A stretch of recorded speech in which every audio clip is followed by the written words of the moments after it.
Бұл оқиғаны менің бір досым айтып берді. 3 қызды дүниеге қатарынан алып келген әйел 4-шісіне аяғы ауыр екен.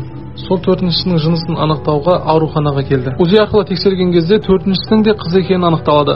Оны естіген әйел адам көзіне жас алып, үйіне көңіл күй болмай қайтады. Үйіне жылап кірген әйелін көрген күйеуі 4-ші де қыз екенін бірден түсініп қояды. Күйеуі мен әйелі сәл ақылдаса отырып, 4-шісін аборт жасатуға, яғни алдырып тастауға шешім қабылдайды. Сөйтіп үйінен шығып аборт жасатуға кетіп бара жатқан жолда көршісі егде жасқа келген үлкен әжей алдынан шығып, "Қызым, не болды? Сонша жылағаның не?" деп жөн сұрайды. "Әжей, мен 4-шісіне аяғым ауыр.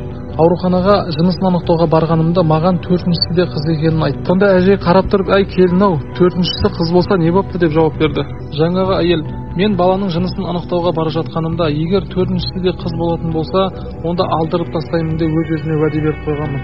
Сонда әжей оны естіп жағасын ұстап, "Ей келін, не деп тұрсың? Адамдар тырнаққа зар болып жүрген заманда сен 4-шісі де қыз екен деп алдырып тастамақшысың ба? Алла адамға қаласа қыз береді, қаласа ұл береді. Сенің жатырыңа бала салып аналық махаббатқа бөлеген сол Алла емес пе? Әй келін, егер осы баланы алдыратын болсаң, жолда көріп маған сәлем салсаң, сәлеміңді алмаймын. Үйіңе кіріп бір кеседе шайыңды ішпеймін. Ей келін, Құдайдан қорық" деп жаңағы әжей бұрылып кетіп қалады. Жаңағы әңгімеден кейін әйел қатты ойланып, баланы алдыртпайтын болып шешеді. Үйіне кіріп, күйеуіне қарап, "Разы болыңыз. Қыз болса да дүниеге алып келемін" дейді. Уақыт өтіп, жаңағы әйелдің босанатын уақыты жақындады. Толғағы басталып, жедел жәрдеммен перзентханаға келіп, көп ұзамай жаңағы әйел босанды.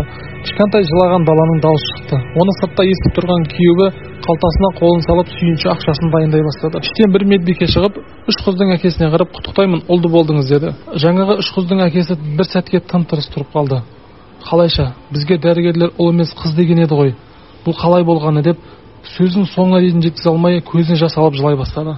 Жақында ғана компьютермен, яғни УЗИмен баланың жынысын анықтағанда қыз деп көрсеткен, ал бүгін босанғанда ұл болып тұр.